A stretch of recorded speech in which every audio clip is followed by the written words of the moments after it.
Seigneur soit remercié. Nous avons, comme notre bien-aimé frère Franck le disait, un petit souci, c'est que nous avons trop tendance à être en relation avec le temps, alors que nous devrions être déjà en lien avec l'éternité.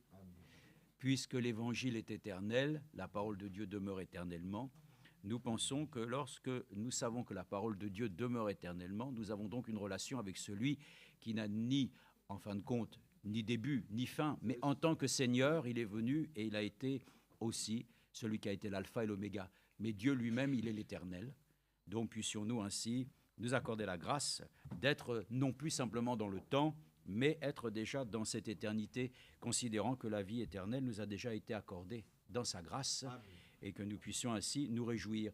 Nous réjouir aussi, bien sûr, nous nous réjouissons, comme l'Écriture le dit aussi, dans aussi les difficultés que les autres traversent, en étant conscients que aussi ce cantique nous rappelle que notre sœur Kabibi, bien sûr, nous l'avait donc donné comme ainsi un cantique de joie, et elle est dans la tristesse, dans la difficulté majeure. Nous voulons ainsi penser à elle aussi ce matin.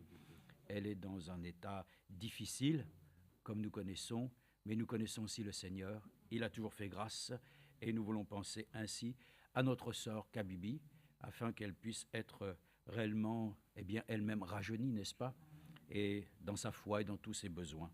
Que Dieu l'aide vraiment. Amen. Vous savez, c'est pas facile d'entendre toujours aussi parfois des détresses, mais le Seigneur l'a dit, ils crièrent à l'Éternel, et dans leur détresse, il leur répondit. Amen.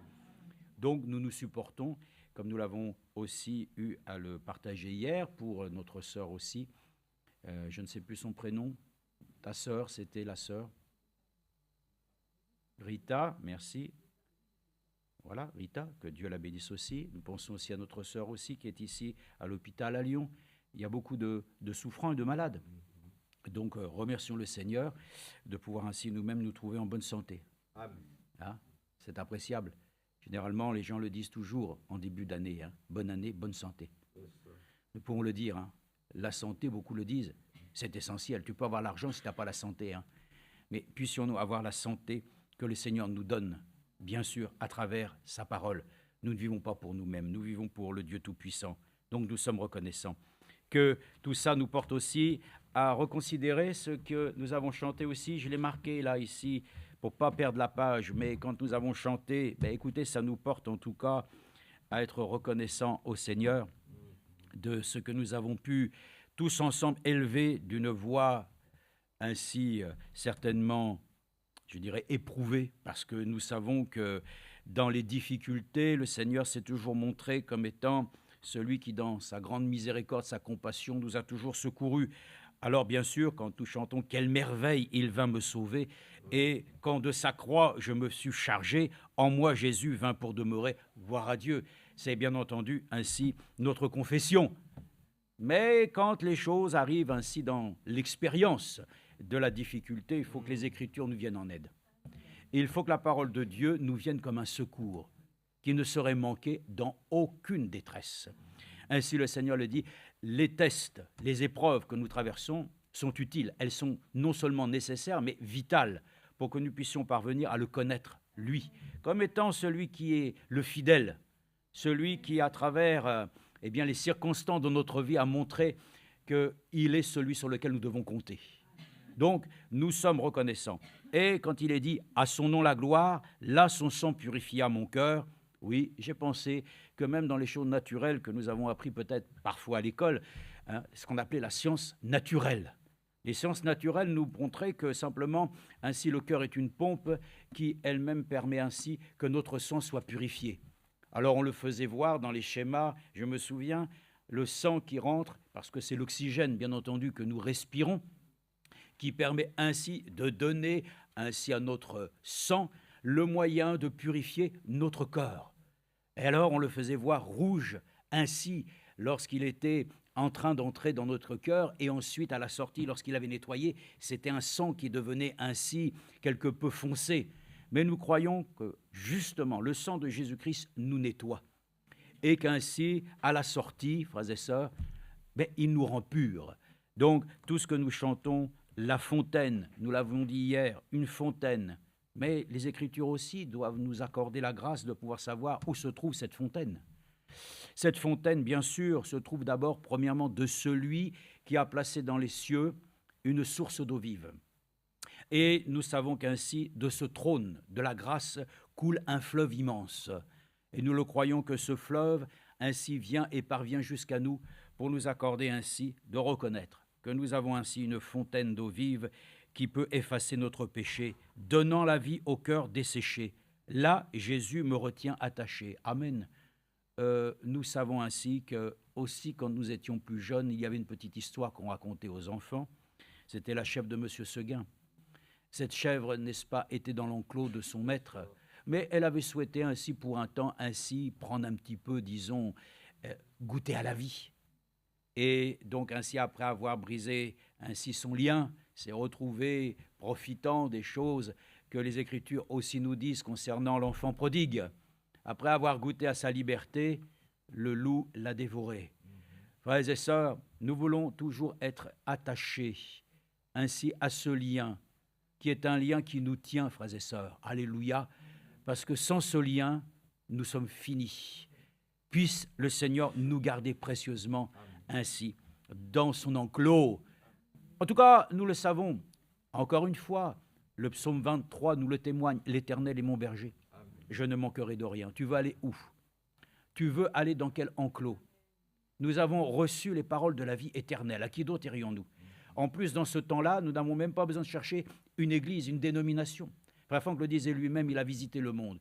En ce temps, il dit « J'ai visité plus de 100 pays ». Il est arrivé à plus de 190 pays, à la fin ainsi de son existence terrestre. Et il a dit « J'ai connu beaucoup de choses. J'ai rencontré toutes sortes ainsi de situations et de religions. » Il dit « Beaucoup même avaient des religions, ils ont changé pour en trouver une autre, semblant qu'elle serait meilleure. » Non, aucune religion ne peut nous satisfaire. C'est celle simplement que nous recevons par la foi, c'est-à-dire la vie de Jésus-Christ. Puisse cette vie ainsi nous contenter. Alors, encore une fois, l'Éternel est mon berger, je ne manquerai de rien. Voilà. Il nous conduit dans de verts pâturages. Il restaure notre âme. Qu'est-ce que vous voulez qu'il fasse de mieux? Alors avec ça, bien sûr, nous sommes contentés. Alors, si nous souhaitons encore avoir ici-bas, dans cette vie, eh bien, un peu, disons, de cette liberté, nous le disons, là où est l'esprit est la liberté. Donc, puisse l'esprit de Christ nous accorder la grâce de pouvoir considérer cet arbre de vie dont nous avons parlé hier, mais j'avais oublié mon téléphone. Puis j'avais oublié mon portefeuille, donc j'avais tout oublié, comme quoi en tant qu'homme, on peut oublier, mais Dieu n'est pas un homme pour oublier. Non, le Seigneur ne va pas oublier soudainement ainsi son livre de vie, quelque part, et dire « je ne sais pas où je l'ai mis ». Non, non, non. Nous nous réjouissons que nous sommes écrits dans le livre de vie de l'agneau, que le Seigneur ne nous oubliera pas, et qu'aujourd'hui, nous-mêmes, nous ne l'avons pas oublié. Nous sommes venus. Donc lui-même ne va pas nous oublier. Mais je voulais lire simplement ça, comment notre frère Branham avait écrit, enfin avait prêché, et qui nous a été rapporté ensuite sous la forme de brochures, et que nous pouvons lire à satiété, ça c'est sûr. Nous avons de la nourriture en abondance. Chapitre 3 de l'Âge de l'Église d'Éphèse, il dit « Mais qu'est-ce que l'arbre de vie ?» Eh bien, avant tout, il nous faut savoir ce que représente l'arbre, en général. Dans Nombre 24:6, en décrivant Israël, Balaam disait qu'ils étaient comme des arbres d'aloès que l'Éternel a plantés. Amen. Amen. Vous savez, c'est des symboles, la Bible. Les arbres représentent les hommes. Les mers représentent les peuples. C'est comme ça souvent que les choses sont... Mais c'est très simple. Quand on a compris ainsi le principe de Dieu, il n'y a pas besoin d'aller se gratter la tête en disant « qu'est-ce que c'est compliqué ?» Frère Branham nous a montré clairement que le livre de l'Apocalypse n'est pas un livre à la disposition des hommes pour pouvoir ainsi l'expliquer. D'ailleurs, c'est la révélation de Jésus-Christ. Il fallait qu'ainsi le livre scellé de cette sceaux soit brisé. Et le seul qui en était digne, c'était l'agneau. Et l'agneau de Dieu lui-même, ensuite, l'a rapporté ainsi à son serviteur prophète pour que nous puissions être réellement, pour notre temps, ainsi être non seulement enseignés, mais d'être amenés justement à la connaissance ainsi de celui qui est l'arbre de vie. Regardez ce qu'il dit ici. Donc ainsi, dans Nombre 24, les arbres d'aloès que l'Éternel a plantés représentent des hommes partout dans les Écritures, les arbres représentent des personnes. Comme dans le psaume 1, l'arbre de vie voit donc être la personne de vie qui est Jésus. Amen. Amen. Donc l'arbre de vie, n'est-ce pas, est une personne qui est représentée dans la personne du Seigneur Jésus-Christ, et nous avons part ainsi à la vie de notre Seigneur. Amen. Amen. Nous pouvons lire aussi une écriture, bien sûr, parce que l'écriture elle-même, comme il nous a été dit, nous devons croire que toute la parole de Dieu est inspirée, et nous le croyons certainement qu'elle est toute inspirée. Donc aujourd'hui, nous avons un service, et notre frère lui-même sera ainsi demain sur les airs, partant ainsi en Côte d'Ivoire avec sa femme, passant un séjour de plusieurs semaines. Donc nous aurons l'occasion aussi de prier pour lui, pour ainsi ce déplacement dans le pays lointain, mais qui reste ainsi certainement un pays où notre frère aura du plaisir à retrouver aussi sa famille et tous ceux qui, bien entendu, lui sont chers. Donc nous sommes reconnaissants que nous pourrons remettre tout ça au Seigneur, lui qui prend soin. Lui saura aussi accorder la bénédiction. Amen. Vous savez, s'il précède, c'est bon. Hein? Amen. Ça va? C'est pas trop compliqué pour l'instant. Amen. Non, il n'y a rien de compliqué, vous savez. Nous nous reposons sous les ailes du Tout-Puissant. Vous savez qu'aujourd'hui, il est ainsi donc le même pour nous accorder la grâce de nous repentir, de nous guérir, de nous apporter du travail, de pouvoir ainsi satisfaire tous les besoins du corps, de l'âme et de l'esprit. Donc, ne soyons pas limités. Hein. Dieu est illimité. Donc, sachons simplement prendre ce matin ce qu'il nous accorde dans sa grâce de bénédiction. Donc, nous lisons, je crois que c'est une écriture ici, que nous avons à considérer, que nous avons tellement certainement entendu, mais Éphésiens chapitre 4. Mais nous portons notre attention peut-être ainsi, voilà, sur les versets 10 et 13 peut-être. Bon, lisons Éphésiens chapitre 4. Et nous pouvons, si vous souhaitez vous lever, oui, c'est très bien. Et nous lisons Éphésiens 4, à partir du verset 7.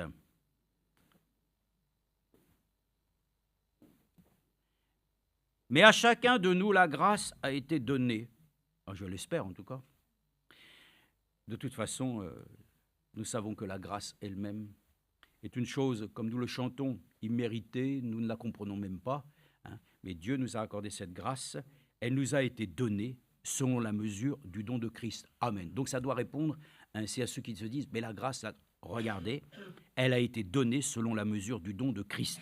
C'est pourquoi il est dit, il est monté dans les hauteurs, il a emmené des captifs, amen, et il a fait des dons aux hommes, gloire à Dieu. Or, que signifie? Bon, on peut toujours se poser la question, la réponse nous est donnée. Or, que signifie il est monté? Mais sinon qu'il est aussi descendu dans les régions inférieures de la terre, amen, visitant les âmes qui étaient en prison. Bon, il y avait ceux qui attendaient et puis ceux qui avaient rejeté. En tout cas, ceux qui avaient attendu la promesse, le Seigneur ne les a pas laissés, n'est-ce pas? Il a été les chercher afin qu'ils puissent être avec lui. Donc, nous remercions le Dieu Tout-Puissant pour son œuvre qu'il a accomplie aussi dans les régions inférieures de la terre. Maintenant, il est dans le ciel, à la droite du Père, à sa droite, ce qui représente la justice. Parce que Jésus-Christ, il a fait les choses justes, n'est-ce pas? Il a fait la chose juste jusqu'à la mort de la croix. Amen. Amen. Donc, qu'est-ce que ça signifie? Verset 10, « Celui qui est descendu, c'est le même qui est monté au-dessus de tous les cieux, afin de remplir toutes choses. » Amen. Vous pouvez vous asseoir. Et pour ça, nous le disons. C'est le même aussi que nous devons croire qui revient en chair. Amen. Ah oui, c'était le mot que notre bien-aimé frère utilisait souvent, le mot parousie. Hein? Est-ce que vous croyez dans la parousie? La parousie, c'est comme, nous pourrions donner l'exemple, quelqu'un se trouve derrière le rideau. Ah ben voilà, c'est Yann, il entre au même moment. Et voilà, ça c'est une parousie, merci. Ce n'était pas un coup monté, n'est-ce pas? Mais cela dit que les choses sont ainsi. Bientôt nos yeux vont le voir. Vous devez vous attendre à cette parousie, n'est-ce pas? Nos yeux doivent le voir. On doit passer de la foi à la vue. Mais pour l'instant, heureux ceux qui ont cru sans voir. Donc nous devons ainsi absolument satisfaire notre Dieu, parce que nul ne peut lui être agréable qui n'ait foi. Mais foi en sa parole, hein. Les gens tellement foi dans plein de choses. Ils ont foi dans des hommes, ils ont foi ainsi dans des religions, foi ainsi dans ce que nous voyons ainsi manifesté à travers des œuvres charnelles. Mais nous nous attendons à l'œuvre de l'Esprit. Alors nous sommes heureux parce que nous le savons, le Seigneur qui vient bientôt, lui-même, nous accordera la grâce.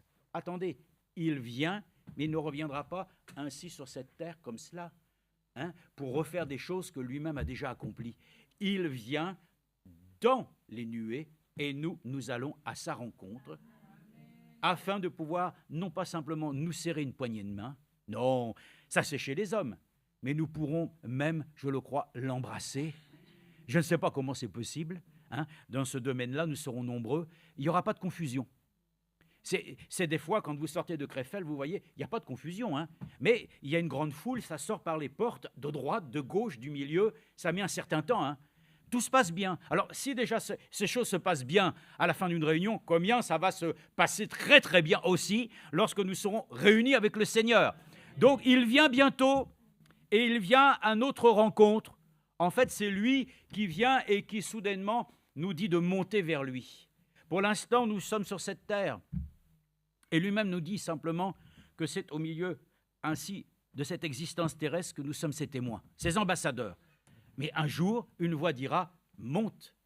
Pour l'instant, nous en sommes dans cette attente et les choses se précisent. Nous voyons bien comment aussi nous avons entendu très courtement, il a dit lui-même, bon, on ne va pas dire jour pour jour, c'est pas ça, mais il est dit de Noé jusqu'à Abraham, 2000 ans. D'Abraham jusqu'à notre Seigneur, 2000 ans. De Jésus-Christ jusqu'à sa venue, 2000 ans. Les choses sont claires. Si vous voyez comment même tous les rendez-vous ont été donnés, l'Église catholique a donné rendez-vous à Jérusalem en 2030.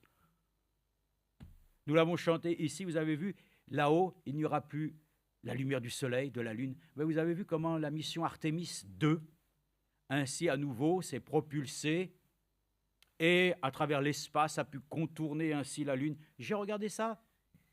On ne va pas être des gens quand même qui peuvent ignorer tout ce qui se fait. Nous regardons ça. Et puis je me dis quand même, l'homme ainsi a quand même une certaine intelligence, n'est-ce pas? Mais que Dieu lui a accordée. Et dans cette chose, nous avons vu qu'alors, justement, la lune elle-même est éclairée. Mais une partie est dans le sombre. Elle n'est pas éclairée. Et puis vous voyez alors le soleil, vous voyez la lune, vous voyez la terre. Oh frère et sœurs, nous ne verrons plus les choses de cette manière. La nouvelle cité, en tout cas la gloire de Dieu, ça ne sera plus comme les choses que les hommes peuvent voir. Alors nous nous réjouissons de ça, que son retour nous accordera la grâce de ne plus avoir à considérer les choses selon les éléments que nous connaissons si familièrement, c'est-à-dire que nous ne vivrons plus par nos sens puisque nos corps ont été changés. Donc nous sommes très heureux qu'ainsi nous sommes dans le temps du Seigneur. Donc nous ne donnons pas rendez-vous à Jérusalem terrestre, nous donnons rendez-vous à Jérusalem céleste. Amen. Bon, en attendant ces choses, nous voyons bien que nous sommes arrivés donc quasiment 2030 et toutes ces choses nous montrent que nous ne sommes pas de ceux qui pouvons fixer un jour, mais nous pouvons ainsi simplement être conscients que la parole prophétique nous a dit que c'est maintenant. Je termine, c'est lui qui est descendu. C'est le même qui est monté au-dessus de tous les cieux afin de réunir toutes choses. C'est lui qui a donné les uns comme apôtres, comme prophètes, les autres comme évangélistes, les autres comme pasteurs et docteurs, pour le perfectionnement des saints, cela en vue de l'œuvre du service et de l'édification du corps de Christ. Amen. Voilà pourquoi les ministères ont été donnés. Les gens pensent peut-être à autre chose, mais mettez ça, je dirais, loin de votre réflexion. Ça a été dit en vue du perfectionnement des saints. Donc, les ministères ont été établis. Si vous avez, par exemple, des dons et des choses comme celle-ci, ça place, bien entendu. Diversité de dons, mais par le même esprit. Diversité de ministères, mais par le même esprit. Chaque chose a sa place. Mais l'édification, ça, c'est important. Et nous entendons la parole de Dieu et nous sommes édifiés. Alors, pourquoi? Jusqu'à ce que nous soyons tous parvenus à l'unité de la foi et de la connaissance du Fils de Dieu, alors à l'état d'homme fait, à la mesure de la stature parfaite du Christ. Amen. Donc c'est pour ça que nous n'avons pas à rougir de quoi que ce soit, dans la mesure où tel qu'il est, nous serons. Donc laissons-le, s'il vous plaît encore, nous accorder la grâce de nous enseigner sa parole. Ainsi nous ne serons plus des enfants flottants et entraînés à tout vent de doctrine. Vous entendez? Comme des enfants qui crient, voilà, parce qu'ils sont bébés et parce que c'est le seul moyen qu'ils ont pour pouvoir exprimer la chose. Puissions-nous exprimer, frères et sœurs, les choses de la manière comme des hommes adultes, n'est-ce pas, qui peuvent même ainsi, et je le crois que nous sommes proches, jusqu'à pouvoir prononcer la parole parlée. Ça, c'est un privilège que l'Église de Jésus-Christ connaîtra bientôt. Alors, nous nous y préparons, n'est-ce pas? Parce que nous savons que si nous sommes indisciplinés maintenant, comment voulez-vous avoir la parole qui pourra parler dans ta bouche si tu es indiscipliné? La parole parlée exprimera ce que Dieu veut lorsqu'il trouvera ainsi des âmes qui lui sont abandonnées. Donc, accordons-nous la grâce de nous laisser abandonner afin de ne plus être des enfants flottants, entraînés à tout vent de doctrine, joués par des hommes, c'est-à-dire voilà, déroutés, dévoyés, enfin, bref, trompés par les hommes avec leur fourberie et leurs manœuvres séductrices, mais en disant la vérité avec amour, nous croîtrons à tout égard en celui qui est le chef, Christ. Amen. On peut continuer, bien entendu, et c'est ainsi que la parole de Dieu elle-même ne s'arrête pas simplement à juste un chapitre, mais la parole de Dieu part de la Genèse jusqu'à l'Apocalypse, et la parole de Dieu est même, donc dans cette éternité, une parole qui encore peut pleinement nous satisfaire aujourd'hui. Père Céleste, c'est avec reconnaissance que nous pouvons considérer ton retour, Seigneur, avec assurance. L'homme de Dieu pouvait dire qu'il était dans une félicité, Seigneur, dans sa situation où le corps ne pouvait plus répondre. Mais Seigneur, l'âme, Seigneur, était, Seigneur, disposée à pouvoir ainsi elle-même partir vers le Seigneur et le Sauveur. Mais il n'en avait pas été ainsi. Il a continué, et nous continuons, et il nous a été donné le souffle de vie. Puisses-tu nous accorder ta grâce et ta bénédiction. Toi qui es la tête de l'Église, toi qui es le chef, ainsi accorde-nous la grâce de nous laisser ainsi bénir et oindre de ton esprit, bénis la prédication du matin, bénis ainsi l'assemblée elle-même, et qu'ainsi toute chose retourne à toi avec effet, ainsi pour la seule gloire que nous réclamons de notre Dieu par le Seigneur Jésus-Christ, que nous avons ainsi prié. Amen. Dieu te bénisse.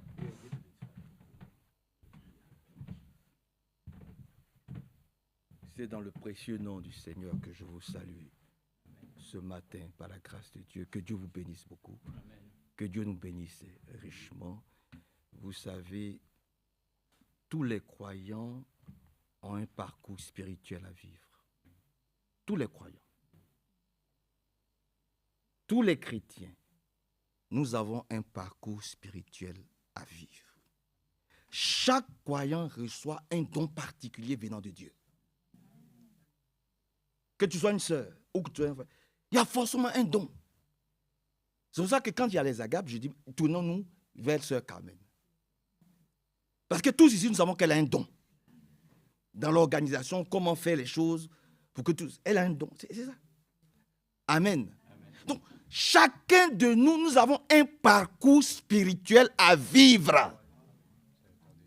Et chaque croyant reçoit un don particulier de Dieu. D'abord, c'est pour te construire. Amen. Et ensuite, tu remets ce don-là, ou ce don-là aide aussi tes frères et tes sœurs. Hein, ce don particulier que Dieu te donne là, à te construire là. Ça permet aussi aux autres d'en bénéficier. Et ça me fait penser tout de suite à, je crois que c'est dans Luc. Frère, lève-toi, s'il te plaît. Dans le livre de Luc. Dans le livre de Luc, au chapitre 15. Luc, chapitre 15. Voyez-vous. En fait, c'est deux frères. Il y a un qui est resté auprès du Père, et puis il y a un qui a pris la décision de partir. Chacun se dit, c'est deux façons de se construire. Mais l'essentiel, c'est que les deux sont retournés au Père. Vous voulez qu'on lui lise, s'il vous plaît? Vous pouvez rester assis, il n'y a pas de souci, plus qu'on s'est déjà levé. C'est dans le livre de Luc au chapitre 15.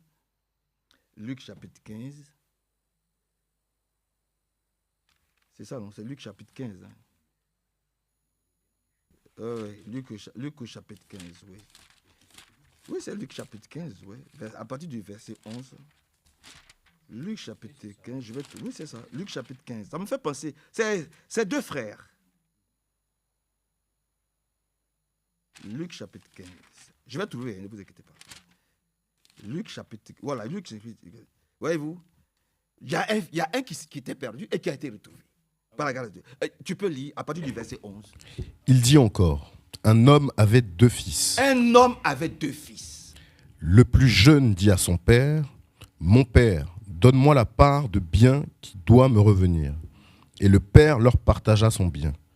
Peu de jours après, le plus jeune fils, ayant tout ramassé, Oui. partit pour un pays éloigné, où il dissipa son bien en C'est ça. vivant dans la débauche. C'est ça. Attends. Les 2 étaient dans la maison, étaient dans l'église. Et puis un jour, il y a un qui a dit, je vais prendre les brochures de Branham. Je vais prendre les brochures. C'est ça l'héritage. Hein. L'héritage que Dieu nous a laissé là, c'est la parole de Dieu. Amen.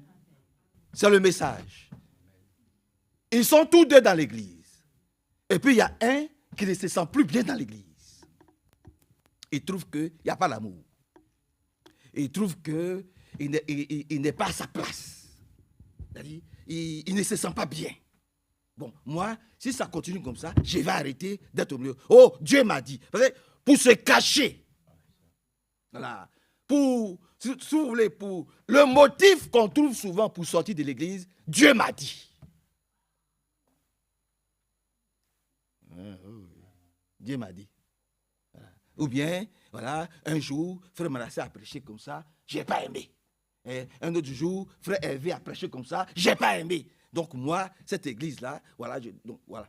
Et puis, de toute façon, j'ai les prédications de frère Franck mercredi, j'ai les prédications de frère Franck samedi, j'ai les prédications de frère Franck dimanche, j'ai les brochures, mais donc, je prends ma part d'héritage, et puis je m'en vais m'asseoir chez moi tranquillement, et puis je vis ma vie. Continue un peu. Vous êtes avec moi? Vous êtes là, hein? Donc suivons. Continue un peu. Peu de jours après, Oui. le plus jeune fils ayant tout ramassé, Il a tout ramassé, les brochures, il a pris tout, les cassettes, les DVD, et puis il a fait quoi? partit pour un pays éloigné, Il est allé s'asseoir chez lui à la maison. où il dissipa son bien en vivant dans la débauche. Attends. Tu crois que tu peux résister au diable tout seul? C'est pas possible. Tu penses qu'en t'enseignant à la maison, mais regarde même quand tu es à la maison, est-ce que tu peux suivre bien la prédication? Tu as toujours quelque chose à faire. Tu n'es pas concentré. Voilà comment le diable nous trompe, nous flatte et nous dissipons le bien qu'il nous donne. Parce que nous tous qui sommes assis ici, là, moi le premier, quand nous sommes à la maison, nous n'écoutons pas bien, hein, tout seul. Hein. Voilà comment nous dissipons les biens que le Seigneur nous donne. Vous comprenez, frère? Église, tu es avec moi? Continuez un peu. Lorsqu'il eut tout dépensé, une grande famine survint dans ce pays. Attends, c'est normal. Dans le monde, il n'y a pas la nourriture spirituelle là-bas. Dans le monde, là, il n'y a pas à manger spirituellement. Dans le monde, là, c'est que des excréments. Il n'y a pas la parole de Dieu aux Pentecôtes, aux assemblées de Dieu. Il n'y a pas le message là-bas. Ce sont des cimetières. Et nous disons, gloire à Dieu de nous avoir fait sortir de tous ces cimetières. Vous comprenez? Et il y en a encore qui se permettent d'aller écouter des prédications, je ne sais quoi. Laissez les prédications des pentecôtistes, des baptistes, de tout ce que vous pouvez imaginer. Il y a assez de nourriture dans la maison du Seigneur. Donc, on se fâche. On dit, ouais, j'ai assez à... Oh, vous savez, Billy Graham. Là, j'ai écouté une prédication de Billy Graham. Oh, qu'est-ce que c'était bon. C'est-à-dire, oh, qu'est-ce que j'ai écouté une prédication, je ne sais pas qui, d'un frère. Oh, bon, de toute façon, c'est Dieu, hein? Non. Il faut rester dans la maison. En sortant, en allant écouter ce qu'on a vomi, eh bien, la Bible dit que c'est le chien, qui le fait cela. Donc, nous, là, la porte du pentecôtisme, c'est fermé. Amen. La porte du méthodisme, c'est fermé. Amen. La porte du catholicisme, c'est fermé. Et que Dieu nous aide. Et que Dieu nous bénisse puissamment. la porte de tous ceux qui ne croient pas le même message que nous, même s'ils se réclament des frères Branham, cette porte-ci, elle est fermée. Bon, votre amen est faible. Ah oui, votre amen est faible. Parce qu'il n'y a pas quelqu'un qui va venir. Celui qui ne croit pas en ce que Dieu a dit au frère Franck, moi non plus, je ne crois pas au message qu'il donne.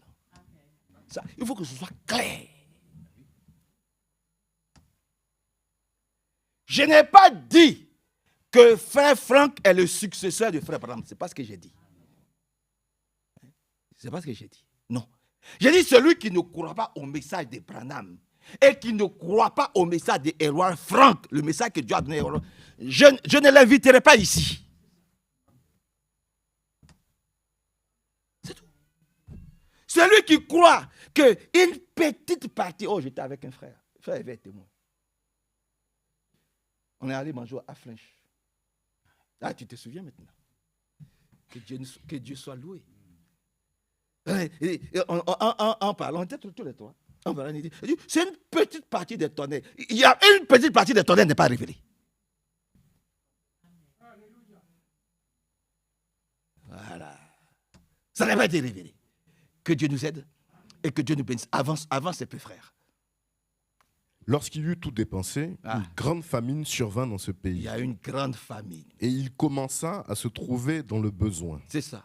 Il alla se mettre au service d'un des habitants du pays, qui l'envoya dans ses champs garder les pourceaux. Voilà comment ça se passe.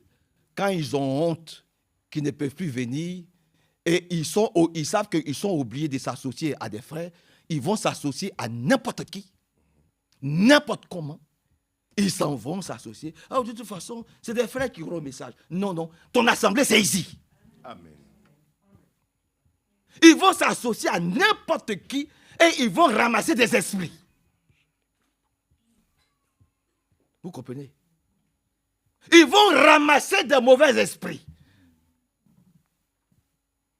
Nous sommes au bon endroit. Hein? Amen. Nous sommes au bon endroit. Que Dieu nous aide. Hein? Nous ne nous associerons à personne. D'ailleurs, nous leur disons, revenez à la bergerie. Continuez un peu.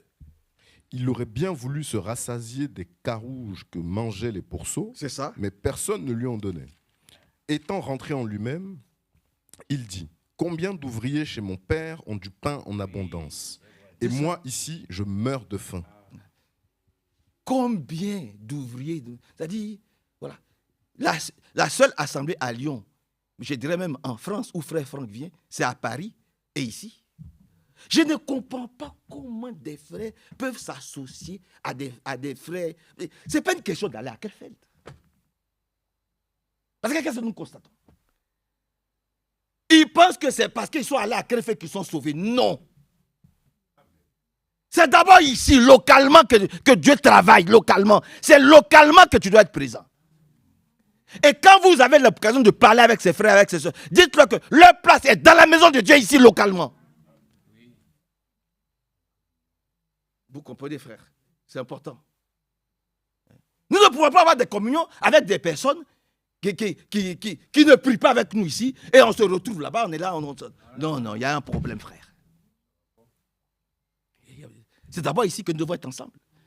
Si localement nous ne pouvons pas être ensemble, c'est là-bas que nous allons... Mais ça, c'est... Moi, je ne mange pas de ces pains, cette hypocrisie, je ne mange pas de ces pains. Continue, frère. Je me lèverai, j'irai vers mon père et je lui dirai. Voilà, ça s'appelle la repentance. Il a compris qu'il a mal fait. Et qu'il n'y a pas de honte à reconnaître. Quand tu as mal fait, là, tu reconnais que tu as mal fait. Tu te répands, tu demandes pardon et tu reviens à la bergerie. Personne ne va te tuer, au contraire. Il a dit quoi? Reprends cette partie. Je me lèverai, j'irai vers mon père et je lui dirai. Voilà. Mais continue. Mon père, j'ai péché contre le ciel. J'ai péché contre toi. Et contre toi. Non, mais voilà. Le fait même de ne même pas de rejeter son assemblée locale, tu pêches contre Dieu. C'est ça. Le fait même de te retirer, ça c'est de l'orgueil. Le fait de te retirer de l'église locale même, c'est-à-dire tu pêches contre Dieu. Je vais vous le lire, si vous le voulez. Le frère Branham le dit. Le frère Franck aussi le dit. Je peux le lire. Continue un peu. Donc, frère, que Dieu nous aide à nous repentir. Amen. Continue un peu. Je ne suis plus digne d'être appelé ton fils. Je ne suis plus digne d'être appelé ton fils. Traite-moi comme l'un de tes ouvriers. Mais voilà. Voilà quelqu'un qui sait ce que le mot repentance veut dire. Vous comprenez? Traite-moi comme... Je ne suis même pas digne d'être... Mais continue, frère, continue. Et il se leva et alla vers son père. C'est ça. Comme il était encore loin, son père le vit et fut ému de compassion. Il courut se jeter à son cou et l'embrassa. Quand son père l'a vu, son père s'est fâché. Son père lui a dit, stop, ne viens pas à la maison, ne viens pas. Non. Son père était content de le revoir. Et nous serons contents de revoir tous nos frères qui se sont laissés séduire par le diable, par leur orgueil, qui reviennent. Amen. La Bible dit que son père était ému de compassion. Et dès que son père l'a vu, il n'était même pas encore arrivé dans la maison, son père a couru pour aller l'embrasser. Et puis qu'est-ce qui s'est passé? Le fils lui dit, mon père, j'ai péché contre le ciel et contre toi. C'est ça. Je ne suis plus digne d'être appelé ton fils. C'est ça. Mais le père dit à ses serviteurs, apportez vite la plus belle robe et revêtez-le. Mettez-lui un anneau au doigt. Attends. Son père lui a dit, mais tu as déconné. Hein? Il faut me rembourser tout l'argent que tu as pris. C'est ce que son père lui a dit. Son père lui a dit, ah, tu as déconné. Hein? Mais quel fils indigne. Non seulement tu as pris mon héritage, tu as pris mon argent, tu as vendu mon terrain, tu allais te vautrer là, et puis tu reviens pour me dire, non. Non. Mais il a été ému de compassion. Il a couru pour aller se jeter au cou de son fils. Amen. Et il a pris, il a même dit, lavez-le, purifiez-le. Vous les ouvriers, faites ce que vous devez faire. Mais c'est ce que nous sommes. Et c'est ce que nous sommes en train de faire. Nous sommes en train de nous laver, de nous purifier. Nous qui étions perdus dans les dénominations. Dieu est en train de nous laver, de nous purifier par l'eau de la parole. Amen. Vous comprenez? Amen. Que son beau nom soit loué. Il ne l'a pas rejeté. Il ne lui a pas dit, viens me réciter ton passé. Qu'est-ce que tu as fait avec mon argent? Il n'a pas dit ça. Il était simplement content de revoir son fils. Vous voyez, que Dieu vraiment vienne à notre secours. Hein. Que Dieu vraiment... Il était content. Il n'a pas insulté, il n'a pas critiqué, il n'a pas jugé. Au contraire, il était vraiment content. Continue un peu, frère. Mais le père dit à ses serviteurs, apportez vite la plus belle robe et revêtez-le. Mettez-lui un anneau au doigt et des souliers aux pieds. Amenez les veaux gras et tuez-le. Mangeons et réjouissons-nous. Car mon fils que voici était mort. Attends. Ah bon? Mon fils que voici était mort. Donc, ça veut dire que lorsque tu es dans le monde, lorsque tu vis dans le monde, lorsque tu es assis ici, je suis debout ici, et que nos pratiques, nos agissements, nos comportements sont des comportements mondains, cela veut dire que nous sommes morts. Cela veut dire que nous sommes morts. Quoique vivants, nous sommes morts. Et je vous le dis encore, il n'y a pas que ceux dont le souffle de vie a été arraché qui sont accouchés dans le cimetière. Ce n'est pas seulement ceux qui sont morts. Hein. Tu peux être ici et être morte. Tu peux être ici et être mort. Si tu n'es pas connecté à Dieu et à son esprit. Amen. C'est ça qu'il s'agit. Vous comprenez, frère? Il dit, mon fils, qui est là, il était mort. Mais est-ce qu'on l'a pris, frère, on l'a pris pour aller l'enterrer au cimetière? Non. C'est parce qu'il vivait dans le monde. Et si nous passons notre temps à vivre dans le monde, et dimanche à nous retrouver ici, et de lundi à chose, vivre dans le monde, nous sommes morts. Continuez un peu. C'est ça. À la vie. Par la grâce de Dieu. Il était perdu. Il était perdu. Et il est retrouvé. Attends. Ah bon? Quand tu vis une vie mondaine, quand tu vis une vie qui est comparable à ceux qui vivent dans le monde, tu es perdu. Amen. Comprenez? Tu es perdu. Tu ne te retrouves que lorsque tu reviens dans la bergerie. Continue un peu. Il était perdu et il est retrouvé. Alléluia. Et ils commencèrent à se réjouir. Oui. Or, le fils aîné était dans les champs. Voilà le deuxième maintenant. Alléluia. Là, on voit le premier. Lui, il est sorti. Il allait vivre dans le monde. Il était mort là-bas. Et puis un jour, il est entré au-dedans de lui-même. Il a dit non, la vie que je mène là, ma vie d'hypocrisie que je mène là, il faut que ça s'arrête. Il faut que j'aille me repentir auprès de Dieu. Son père là, c'est Dieu. Il faut que j'aille demander pardon à Dieu. Parce que je ne peux pas continuer à prétendre être chrétien, chrétienne, et puis je mène une vie pareille. Ce n'est pas normal. Seigneur, délivre-moi de ma mauvaise vie. Délivre-moi du vice qui me ronge. Et puis il est retourné vers Dieu. Dieu l'a accepté. Alléluia. De mort qu'il était, il est revenu à la vie. Maintenant, voyons le deuxième. Or, le fils aîné était dans les champs. Lui, il est resté toujours auprès du papa et puis il travaillait. Lorsqu'il revint et approcha de la maison, c'est ça. Il entendit la musique et les danses. Et continue. Il appela un des serviteurs et lui demanda ce que c'était. C'est ça. Ce serviteur lui dit, ton frère est de retour. Amen. Et ton père a tué le veau gras parce qu'il l'a trouvé en bonne santé. C'est ça. Il se mit en colère et ne voulut pas entrer. Attends. Vous avez compris?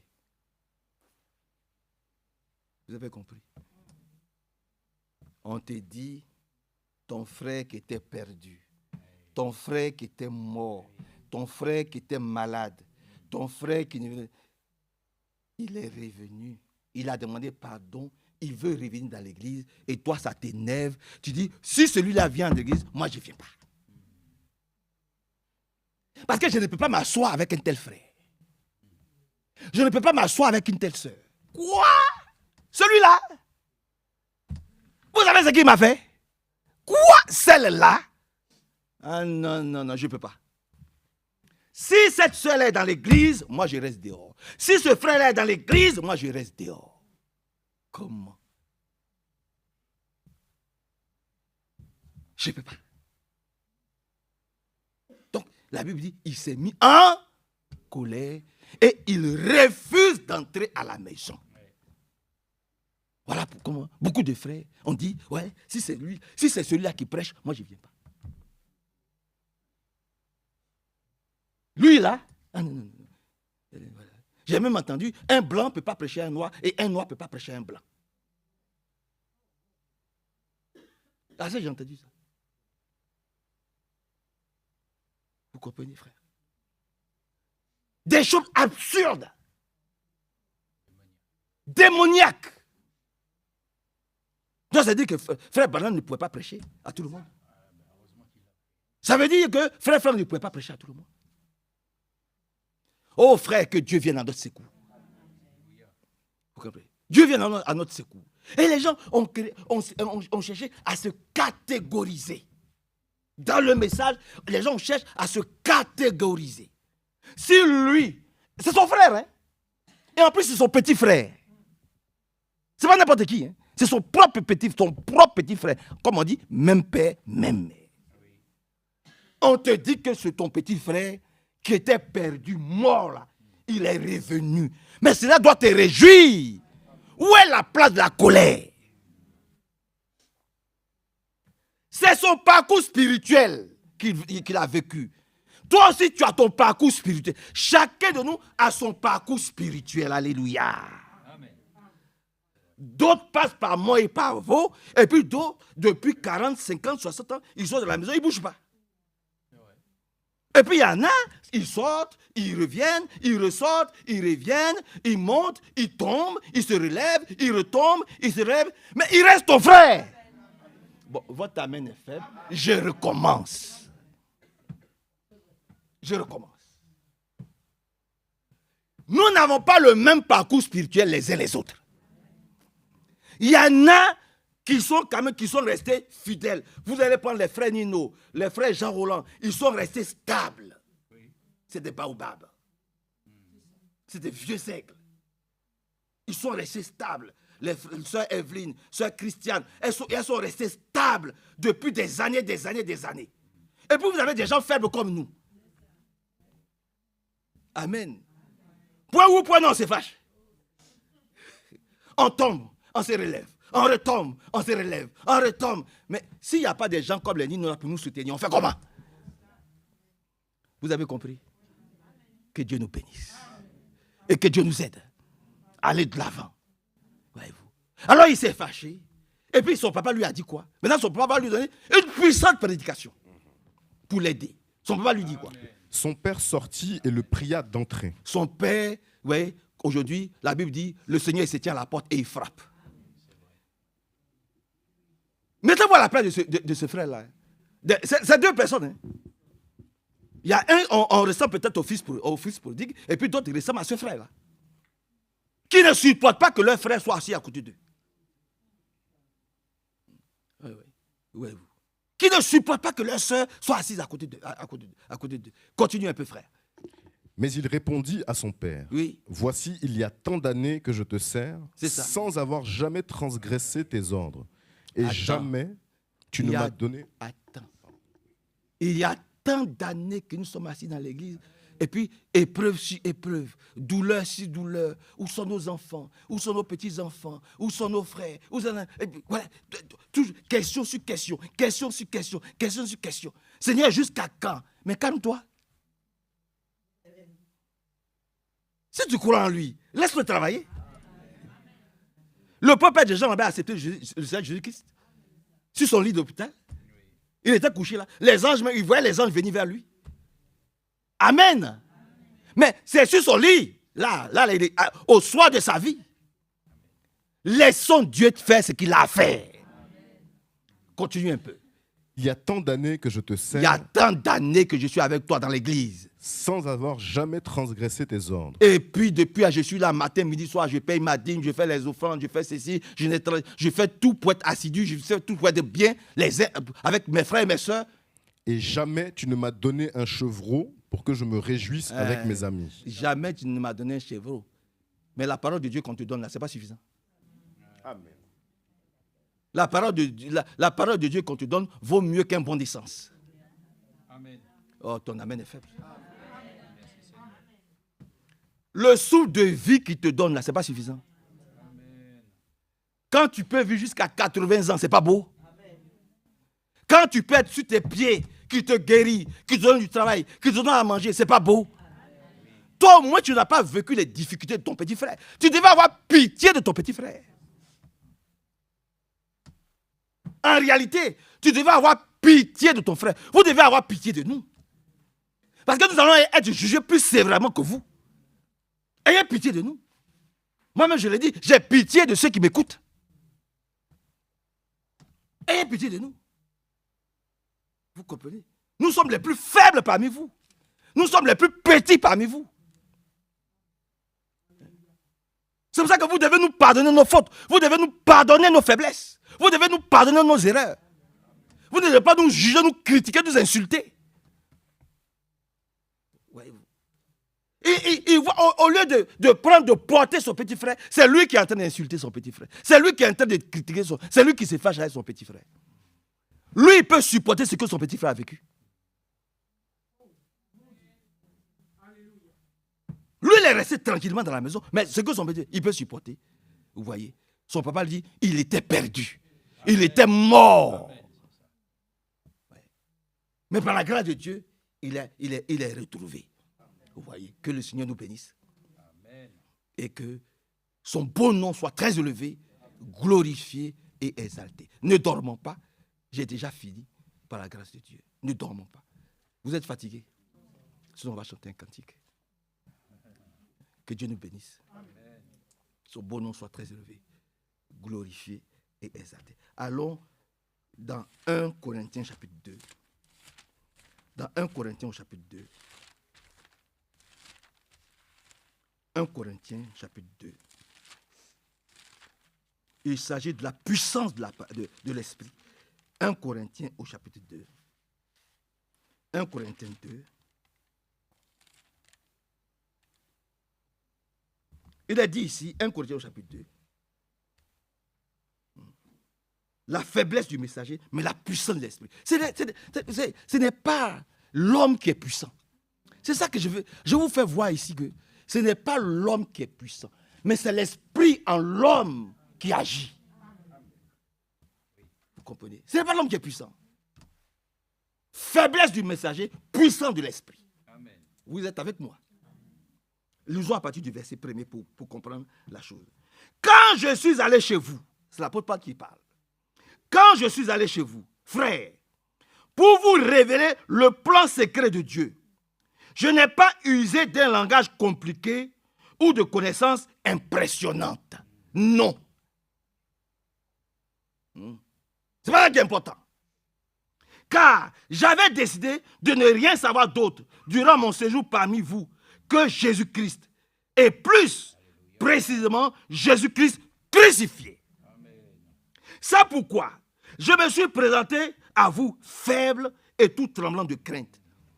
Vous croyez que c'est facile de nous se tenir ici, parler de la part de Dieu? Ce n'est pas facile. À moins que tu n'aies pas l'esprit. Et je vous ai déjà dit ici, lorsque le souverain sacrificateur devait entrer dans le lieu très saint, on était obligé d'attacher une corde à son pied. Et de temps en temps, on tirait sur la corde pour voir s'il réagit. Parce que lorsque tu es dans la présence de Dieu, fais attention. Faut pas dire ce qui te vient, faut pas dire tout ce qui te vient dans la tête. Faut laisser le Seigneur t'inspirer. Parce que la responsabilité, c'est d'apporter et de dire ce que Dieu dit à son peuple, à ses enfants. Donc, il dit ici qu'il était tout tremblant lorsqu'il s'agissait d'apporter la parole de Dieu. C'est pourquoi je me suis présenté à vous faible. Il dit, mais nous aussi, vraiment, que Dieu, vraiment, que l'homme, vraiment, que tout homme, toute la chair diminue vraiment. Ça pour nous tous, hein? Que notre chair diminue, que notre moi diminue, notre fierté, que tout diminue. Et que le Saint-Esprit prenne toute la place, frère. Au nom du Seigneur Jésus-Christ. Alléluia. Maintenant vient la chose qui est importante pour toi et moi. Mon enseignement et ma prédication n'avaient rien des discours de la sagesse humaine. Non. Non. Pas du point du tout. Nous aussi, on peut le dire. Notre message, là, ce n'est pas... Je le dis, nous ne sortons pas du message. Nous prêchons Jésus-Christ crucifié, ressuscité. Oui. Amen. Nous prêchons Christ vivant. Le vainqueur de Golgotha, c'est lui que nous prêchons. Aujourd'hui et toujours. Amen. Amen. Que Dieu nous aide. Oui. Maintenant, si ton cœur n'est pas disposé à le recevoir, tu ne recevras rien ce matin. Si tu penses que frère Manassé, il est en train de fafaronner, il est en train de crier, de dire, tu ne recevras rien ce matin. De la même façon que tu rentres, tu vas sortir vide et tu ne vas pas être transformé. Parce que tu es venu regarder le visage d'un homme. Alors que ce n'est pas le visage d'un homme, ce n'est pas l'homme. L'homme est faible. Amen. Ce que tu dois manger, c'est ce que nous sommes en train de lire. Et Satan va venir te fatiguer. Il va te fatiguer. Il va t'alourdir.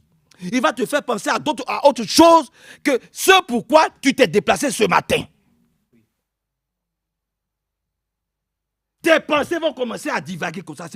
Ton cœur ne sera même pas stable. Ça, c'est l'œuvre du diable. Mais tu dois pouvoir dire, arrière de moi, Satan. Amen.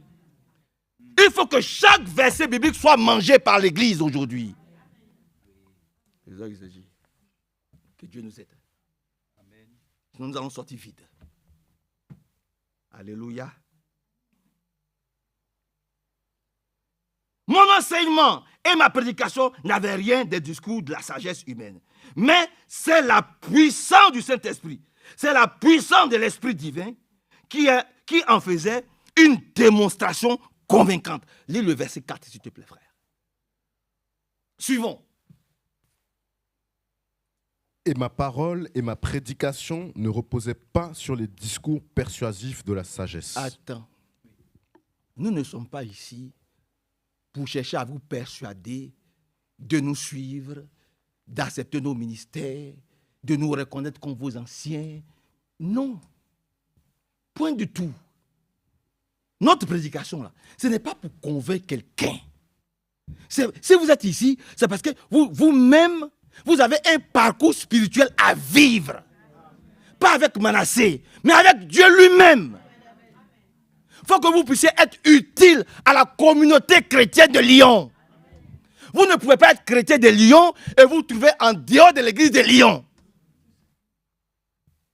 C'est ce que je suis en train de vous dire ce matin.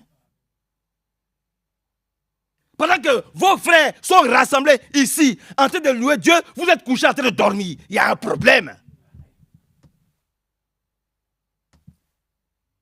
Certains parmi nous n'ont pas eu besoin d'étudier leurs cours quand ils étaient étudiants. Ils étaient tout le temps à l'église. Ils faisaient des veillées. Médéros n'est pas là. Mais vous demandez à sa femme, le frère Philippe, et tout ça, tous ces jeunes-là, qui devaient passer le bac, mais qui venaient aux veillées de prière. Jeunes prières, ils étaient là. Quand le bac est passé, ils étaient majors de leur promotion, du bac. Le Seigneur d'abord. Parce que d'abord, ce sont les choses spirituelles. Si spirituellement tu es fort, tu es debout, le reste suit. Si spirituellement tu es faible, tu vas beau bosser, tu vas avancer. Mais un moment, que Dieu vienne dans notre secours. Vous êtes avec moi. Vous êtes avec moi. C'est ça qui est important. Les choses spirituelles. Continuez un peu, frère. Et ma parole et ma prédication ne reposaient pas sur les discours persuasifs de la sagesse. C'est ça. Mais sur une démonstration d'esprit et de puissance. Oui. Afin que votre foi soit fondée non sur la sagesse des hommes, mais sur la puissance de Dieu. C'est tout. Nous ne comptons pas sur les hommes. Nous ne comptons pas sur un pasteur. Oh, mon pasteur va prier pour moi, je vais guérir. Oh, mon papa va prier pour moi, je vais guérir. Oh, mon frère, mon bien-aimé, mon frère préféré va prier pour nous. Ce n'est pas sur ça que nous comptons. Nous comptons sur le Seigneur. C'est lui qui guérit. C'est lui qui sauve. C'est lui qui vient nous chercher. Et c'est à lui que nous voulons nous attacher. C'est lui qui doit prouver que nous sommes avec lui. Cette démonstration de puissance, ça ne peut pas venir de Manassé. N'attendez rien de Manassé. Attendez tout de celui pour qui vous êtes déplacé ce matin pour venir là. Attendez-vous à lui. Il s'appelle le Seigneur Jésus. C'est lui qui doit démontrer sa puissance en vous. Et en moi aussi. Alléluia. Que Dieu te bénisse, frère. La lumière m'aveugle, c'est pour ça que tu veux continuer à lire un peu. Que Dieu te bénisse. Allons dans 1 Corinthiens, chapitre 2, prends le verset 8. Descends au verset 8. Aucun des chefs de ce siècle n'a connu. Car s'il l'avait comment connu... ça peut dire du verset 7 1 Corinthiens 2, 8. 1 Corinthiens 2, 7. Nous prêchons la sagesse de Dieu, mystérieuse et cachée. Je vais prendre ma version. Non, j'annonce la sagesse secrète de Dieu, cachée aux hommes. Dis Amen. C'est de ça qu'il s'agit. Regardez toutes les pépites que nous avons. Et regardez toutes ces brochures que nous avons. Mais c'est un mystère pour les autres. Amen. Mais c'est le secret divin pour toi et moi. Mais Combien savent qu'ils sont riches? Le jeune homme, là, mais il ne savait pas le trésor qu'il a. Il croyait que la vie, c'était... Il a dû voir 2, 3 de ses amis. C'est ça qui nous tue aussi. Il a dû voir 2 ou 3 de ses amis. Et elles ont rougi leurs lèvres. Elles étaient en mini-jupe. Ou bien avec des pantalons bien plaqués. Poitrine en l'air. Et puis, elles ont commencé, elles marchaient là. Ah, bonjour, ça va? Ah oui, on a fait l'école ensemble, ouais. Vous allez où? Ah ben, je vais en boîte de nuit, hein, avec des grandes boucles d'oreilles comme ça. Vous allez où? Ah, je vais en boîte de nuit, ça va? Mais qu'est-ce que tu es venu? Oh, mais tu es malade? Mais pourquoi tu es comme ça? Avec des longues jupes, des vêtements avec des longs bras. Et puis, toi qui es chrétienne, qui dois dire, mais écoutez, moi, quelquefois, quand je les vois au travail là-bas, j'ai l'impression que je vois des fantômes. Le maquillage, là, pour moi, c'est-à-dire, c'est un déguisement diabolique. Mais c'est terrible. Quand vous les voyez avec plein de pommades, plein de poudre. Hein? Vous voyez? Vous les voyez là-bas avec quelquefois les femmes africaines là. Voilà les perruques. Vous savez d'où viennent ces perruques que vous mettez sur votre tête là? Oh, ne me permettez que je m'arrête là parce que je n'ai pas envie d'aller loin. Elle laisse leurs jolis cheveux là. Ou bien elle coupe les cheveux et on met des perruques qui viennent des perruques de cadavres. Elle met oh, je vais vous le dire. Frère la vie. Un jour on était en jeûne de prière. Je vous le dis, un jour on était en jeûne de prière. Ça, à l'église là-bas, on était en jeûne de prière. Et puis, il y a une là, une soeur, elle a mis une perruque. Je ne vous dis pas de ne pas mettre vous mettez vos perruques. Hein. Moi, je vous ai pas dit de ne pas mettre vos perruques. Vous pouvez mettre vos perruques. Elle a mis ses perruques. Et puis quand on a commencé à prier avec les frères Mathias, frère Issa, ils sont vivants. Hein. Lui, il vient à Abidjan avec moi. Et il peut demander. Vous avez compris? Et puis, quand on a commencé à prier, maintenant, elle s'est rappelée. Il y avait des esprits sur sa perruque. Oui, frère, il y avait des esprits dans sa perruque. Donc, elle essayait d'arrêter. Mais comme c'est un tissage, elle voulait se tuer. Elle roulait. Elle voulait enlever. Elle tirait ses perruques. C'est frère Mathias, qui est vivant, qui allait, comme il n'habitait pas loin, à l'époque, on était à Huyansville. Mathias, qui avait qu'à traverser la route, à 2 voies. C'est Mathias qui allait chez lui à la maison, il a pris une paire de ciseaux. Et les frères Badier, tout ça, on l'a attrapé. Et on s'est mis à couper pour enlever sa perruque. Demandez.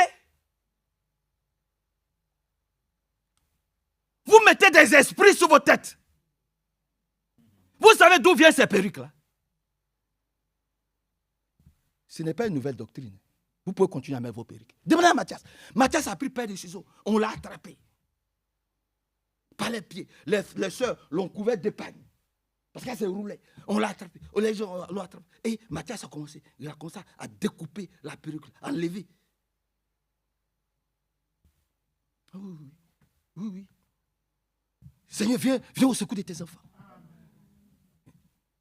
Ne mettez pas n'importe quoi sur vous. Amen. Amen. Oui. Je vous ai parlé du frère innocent ici, Sarah S. Qui passait son temps à faire des fétiches, à consulter. Il n'a jamais laissé ça. Mais ça l'a tué. Tu ne peux pas être dans l'église et consulter des marabouts. C'est quel est cet esprit-là? Hein? Oui, des t-shirts avec des noms bizarres. Hein? Vous avez des gens portent des t-shirts et puis il y a des dragons, il y a des mauvais esprits. Bon, je ne suis pas... Comment je veux dire? Je ne suis pas... Voilà. Il est fanatique, il voit les démons partout. Je n'ai pas dit ça. Il est superstitieux. Non. Mais un chrétien, soyons sobres. Il veut se mettre à la mode. Mais vous ne voyez pas que, Frère Branham dit, toutes les modes que vous voyez aujourd'hui là, c'est en enfer qu'ils vont chercher ça. Mais regardez même les gens, ceux qui, les directeurs artistiques, regardez comment ils sont. Regardez comment ils sont. Ressaisissons-nous. Hein. Ne mettons pas n'importe quoi à nos enfants. Et voilà comment des démons rentrent dans nos maisons. Hein. Sans que nous nous rendons compte. Et quand on parle, oh moi, il veut nous empêcher de décorer nos maisons. Moi, je connais des sœurs. À l'époque, elles sont vivantes. Elles avaient des masques chez eux. Les masques. Elles avaient des masques. Vous les connaissez, mais je n'ai pas envie de donner les noms. Elles avaient des masques. Mais s'ils m'écoutent, ils vont se reconnaître. Elles avaient des masques chez eux. Des frères, au début. Les démons, là, c'est dans les masques qui se cachaient dans la maison. Il y avait du trouble dans la maison. Le monsieur ne s'entendait pas avec sa femme. La femme ne s'entendait pas. Les enfants étaient rebelles. Quand les frères Stanislas, lui connaît Stanislas, sont allés prier, c'est dans les masques là. Les masques tombaient tout seuls. On dirait qu'ils étaient vivants. Les mauvais esprits, on a dû brûler les masques et enlever tous les masques.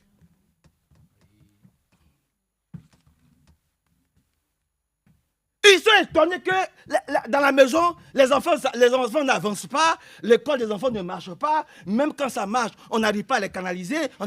Mais ça dépend de l'environnement dans lequel vous êtes. Quel est l'environnement dans lequel les enfants évoluent? Avec qui vous laissez les enfants? À qui vous confiez les enfants? C'est ça qu'il s'agit. Que Dieu nous aide. Décorons nos maisons avec des versets bibliques. Décorons nos maisons, ne décorons pas nos maisons comme les gens du monde les décorent. Église, tu es avec moi. Maintenant, tu peux continuer à faire comme tu veux. Ce n'est pas des ordres. Ce n'est pas une nouvelle doctrine que je te donne. Frère, continue. On est où? Verset 7. Vas-y. 1 Corinthiens 2, 7. Vas-y. Nous prêchons la sagesse de Dieu, voilà, mystérieuse et cachée que Dieu, avant les siècles... Voilà cette sagesse-là, qui te fait reconnaître que ta maison doit être sainte, saine, purifiée de tout objet, de tout esprit qui n'honore pas Dieu. C'est ça que nous sommes en train de prêcher. Pour ne donner que cet exemple-là, parce qu'il est dit à 11h, avançons un peu.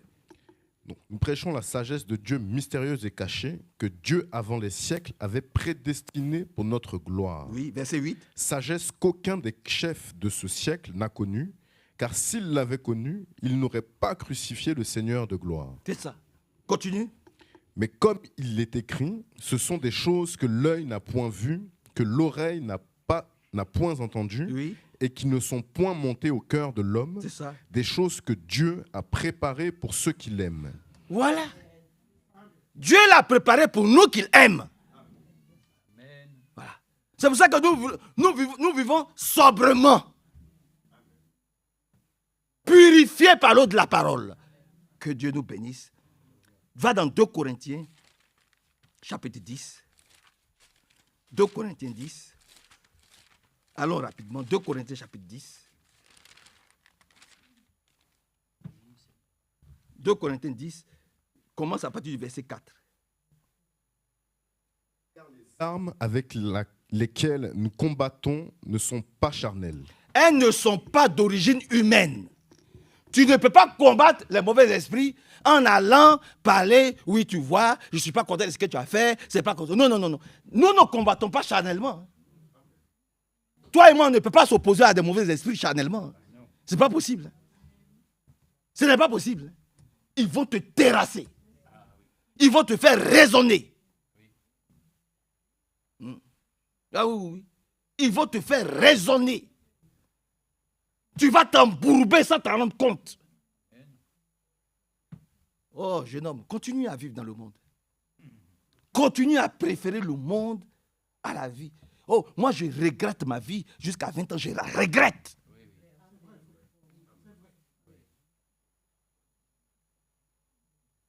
C'est pas possible.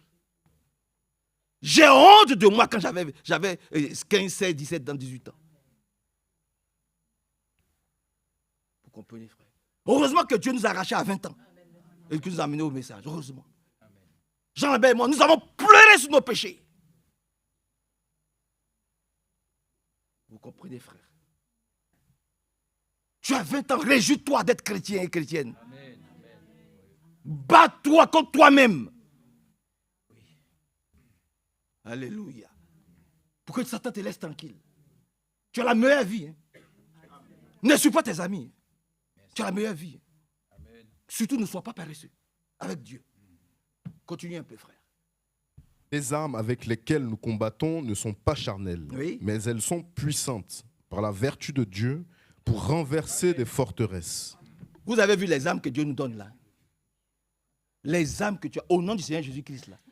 Tu as le pouvoir de renverser les forteresses du diable. Votre main est faible. C'est parce que tu ne le sais pas. Je préfère qu'on rentre chez moi et puis on dit, mais vraiment, ta maison, quand on rentre chez toi, on sent qu'il y a la paix. Que lorsque quand on rentre dans ma maison, puis on voit que, mais tu as ce tableau, moi aussi je l'ai. Tu as un Picasso, moi aussi je l'ai. Tu as ça, c'est pas ça qui nous intéresse. Avoir une grande télévision large comme ça. Voilà la télévision là. Comme ça, quand les gens viennent à la maison, ils disent, ouais, on est rentré chez quelqu'un. Moi aussi, regardez ma télévision. Vous croyez que c'est ça qui va nous amener au ciel? Honte à nous. Que Dieu nous aide à vivre sobrement. Amen. Parce qu'il s'est révélé à nous. Ne cherchez pas les choses où vous-même. N'allez pas vous endetter pour rien. Vivez par rapport à vos moyens. Je recommence.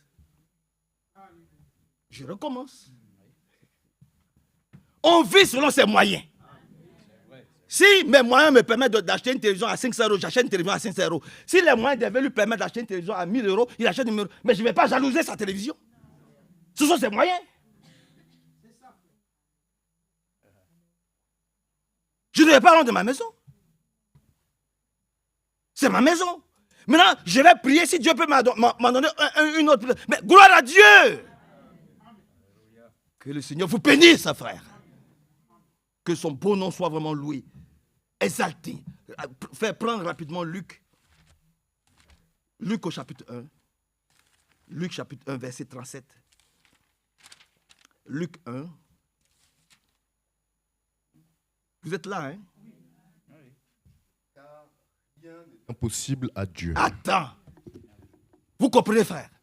Rien n'est impossible à Dieu pour toi. Amen. C'est Anne.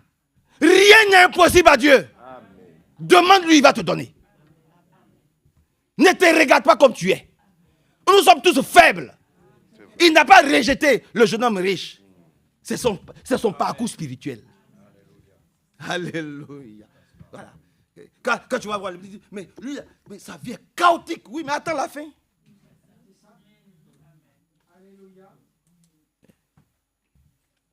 Vous pensez que Jean Lambert qui est là, vous pensez tu allais penser que Jean Lambert allait être ce qu'il est. Depuis Saint-Étienne où il était, en passant par Paris, en jugeant la vie dans les métros. Et tout ce que vous pouvez imaginer. Toute substance que vous pouvez imaginer. Qui l'aurait cru? Aujourd'hui, c'est lui, par lui, que Dieu interprète les prédications. Qui l'aurait cru? Dieu a eu pitié de lui. Amen. Chacun son parcours. Amen. Acceptons ça. Chacun son parcours. Acceptons-le chacun son parcours. Amen. Oui. Que Dieu soit loué. Continue un peu, frère. Marie dit, je suis la servante du Seigneur. C'est ça. Qu'il me soit fait selon ta parole, et l'ange la quitta. Marie dit, je suis la servante du Seigneur. Vous êtes d'accord avec cela? Il faut que nous tous nous puissions dire, Seigneur, nous te servons, qu'il en soit fait selon ta parfaite volonté. Amen. Nous concerne. Amen. Seigneur, je m'attends à toi. Je compte sur toi. J'ai soif de ta présence. Toi qui es le chef de ma foi.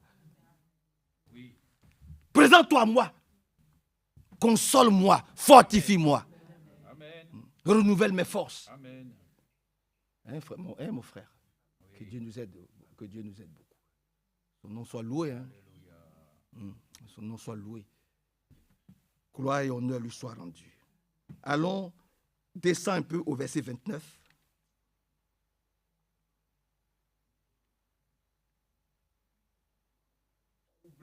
Parole, Marie se demandait ce que pouvait signifier une telle salutation. L'ange lui dit, ne crains point Marie, car tu as trouvé grâce devant Dieu. Nous aussi, que nos cœurs ne se troublent point. Si nous sommes ici, c'est que nous avons trouvé grâce auprès de Dieu. Dis Amen.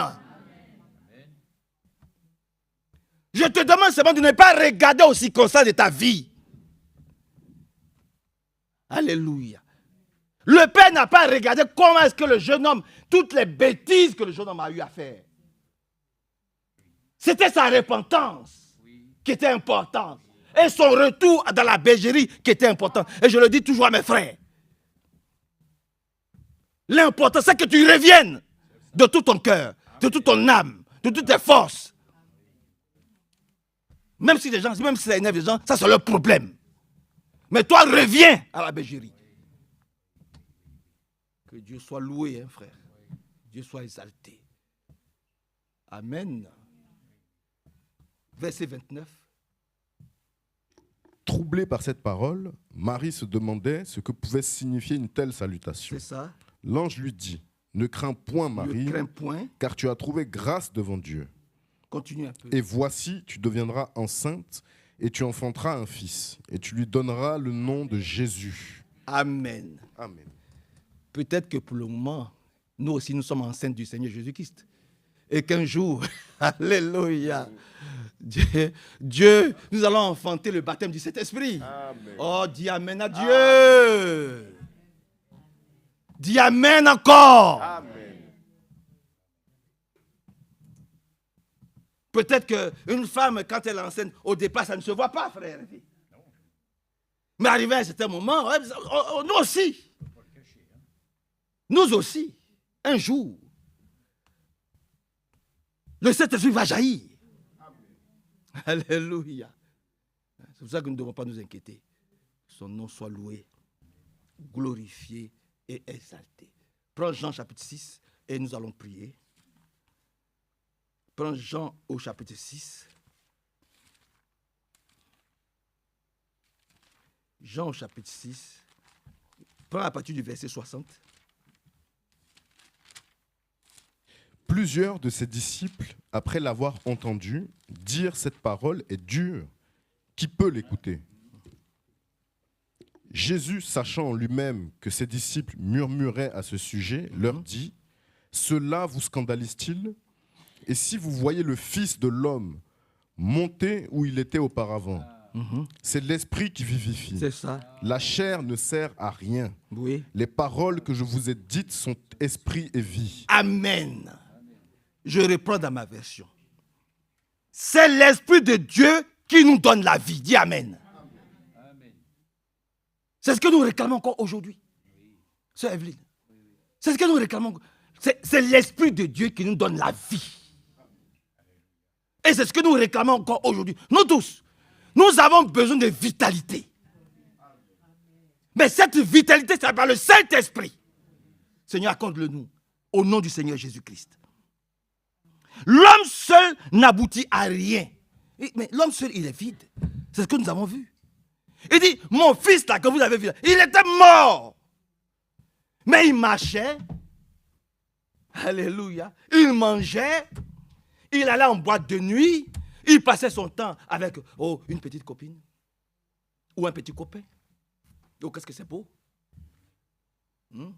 Qu'est-ce que c'est beau. Ou bien, il allait visiter les prostituées. Ils vont visiter les prostituées. Ils sont du message, mais ils vont visiter les prostituées. Ou bien, bon, moi maintenant, à mon âge là, quand même, je suis étudiant, il faut que j'ai une petite copine. Oui. Il faut que j'ai un petit copain. Il faut que j'ai ceci. Et puis, ils disparaissent de l'église. Tellement ils sont occupés. Il est occupé avec sa petite copine. Il est occupé avec son petit. Que le Seigneur vienne au secours de nos enfants. comprenez, frère? Amen. Que le Seigneur vienne vraiment au secours.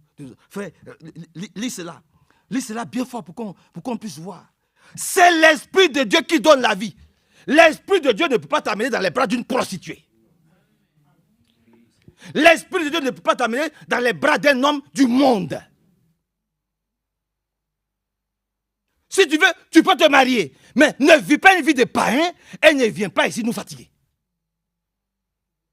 Que Dieu nous aide. Et que son beau nom soit loué, glorifié et exalté. L'Esprit de Dieu ne peut pas t'amener à mener une vie de païen, une vie de désordre. Et dit que je suis chrétien. Tu n'es pas chrétienne. Tu n'es pas chrétien. Parce que l'Esprit de Dieu n'est pas un esprit désordonné. C'est un esprit d'ordre. C'est ce que la parole de Dieu dit.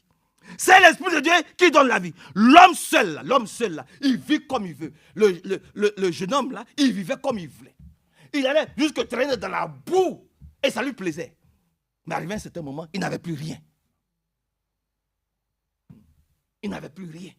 Parce que les brochures qu'il a pris pour partir sous le bras, là, il voyait que ça ne lui servait plus à rien. Son Branham m'a dit, frère Franck a dit, Branham m'a dit, frère Franck a dit, ça ne servait à plus rien. Et quand ça ne leur sert plus à plus rien, il commence à maudire. Hey, si tu ne viens pas, on va te livrer à Satan. Quel est Satan? Un jour, ils sont allés voir frère Billboard. Ils sont allés voir frère Franck. Des frères. Ils sont allés voir frère Franck. On dit, frère Franck, voilà, on va te dire. Il y a des frères qui ne veulent pas marcher comme. Il y a des frères qui ne veulent pas marcher comme. Voilà, comme tu dis. Donc, on les a livrés à Satan. Frère Franck a été triste, frère. Frère Franck a été triste. Vous les avez livrés à Satan. Ah bon, vous les avez. Mais plutôt que de les livrer à Satan, livrez-les à Jésus. Et dans leur honte, là, ils sont sortis. Vous comprenez, frère? Que Dieu nous bénisse. Un, deux, trois, on te livre à Satan. Un, deux, trois, on te livre. Mais c'est quel pasteur ça? Pour effrayer le. Un, deux, trois. Si tu connais, on te livre à Satan. Quel Satan? Le Satan, c'est toi-même qui livre les gens. Vous comprenez? Et si on ne livre pas à Satan, on livre à Jésus. Que Dieu nous bénisse. Que Dieu nous bénisse. Que son beau nom soit loué, glorifié et exalté au nom de Jésus-Christ. Amen. À bientôt.